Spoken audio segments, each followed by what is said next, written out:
Sejak lahirnya bumi pada 4,5 miliar tahun yang lalu dan hingga kini, kita manusia yang baru hidup selama 3 juta tahun telah mencipta kiamat bagi banyak spesies makhluk hidup.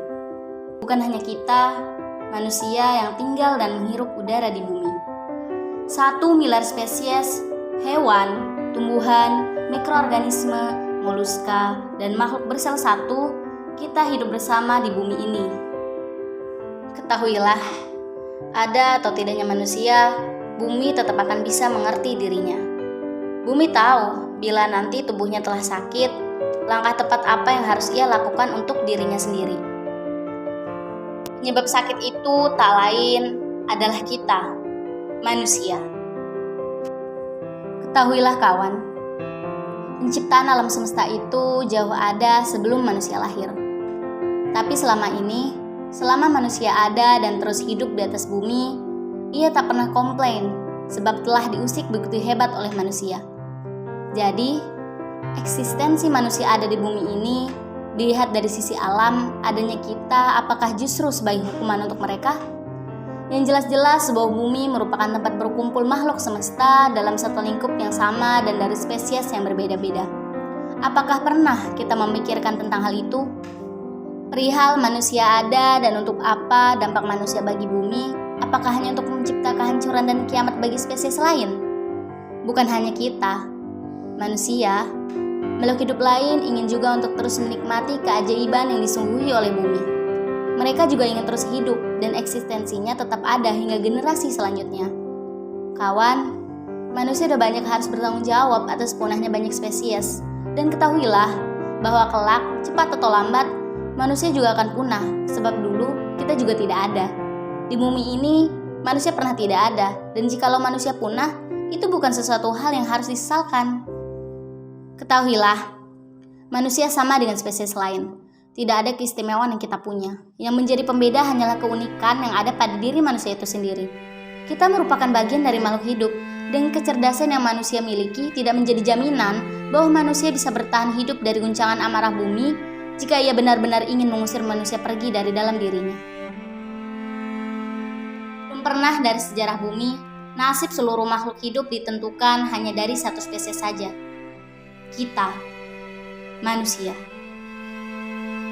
Ancaman nuklir, deforestasi, konsumerisme, agrikultur, eksploitasi lahan, eksploitasi hewan, pemburuan liar, modifikasi genetik, polusi air, polusi tanah, polusi udara, hingga sepertinya sudah tidak ada harapan. Manusia selalu terbakar ambisinya, terbakar dan terus terbakar. Tidak akan pernah tahu kapan cukup adalah cukup. Tidak seperti seekor singa yang cukup dengan satu zebra dan membiarkan kawanan zebra yang lain pergi dengan damai, tanpa panik memikir untuk mengisi kulkasnya. Menurut Reza Gunawan, seorang praktisi kesehatan holistik, yang mengatakan bahwa ego itu adalah sense of I, sebuah rasa bahwa ini adalah saya, dan saya ini merupakan sesuatu yang terpisah dengan apa yang bukan saya. Insting untuk bertahan hidup sudah ada, bahkan dalam organisme terkecil. Bahkan, makhluk satu sel pun punya insting untuk bertahan hidup. Apalagi manusia yang terdiri atas 70 triliun sel. Maka, kemudian, manusia belajar untuk mengakumulasi aset sebanyak-banyaknya. Aset itu bisa bermacam-macam. Bisa keterampilan, bisa kekuatan, bisa jabatan, bisa harta benda.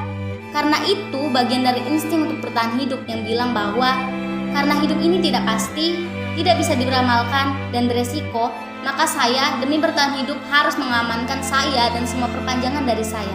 Saya tidak peduli dengan yang lain. Bisa artinya orang lain, bisa artinya planet bumi ini. Sehingga ketika manusia dihadapkan dengan dua pilihan, yang satu pilihan untuk tidak merusak lingkungan hidup, yang satu pilihan yang merusak lingkungan hidup. Basis pemilihannya bukan merusak atau tidak merusak, tetapi mana yang akan memaksimalkan potensi saya untuk bertahan hidup. Dia tidak melihat lingkungan hidup adalah bagian dari diri saya. Kita tidak sadar bahwa tubuh kita ini dibentuk dari apa yang kita makan dari planet ini. Udara yang kita hirup merupakan bagian dari apa yang ada di planet ini juga. Tetapi kita tidak melihat bahwa mereka terkoneksi dengan kita.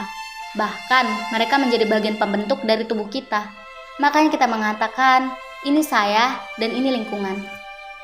Padahal sebenarnya manusia dan lingkungan memiliki korelasi yang sangat erat. Secara biologis dan secara fisiologis, kita sangat terpaut dengan alam. Manusia harus belajar menerima bahwa ia bukanlah makhluk superior. Kita harus belajar menerima bahwa kita uncertainty, harus belajar menerima ketidakpastian. Karena bukan hanya kita, manusia. Maka dari itu, marilah kita renungi hakikat bumi tercipta adalah untuk seluruh makhluk yang ada di dalamnya. Kemudian kita lahirkan cinta untuk sesama, bagi sesama makhluk hidup yang ada di bumi.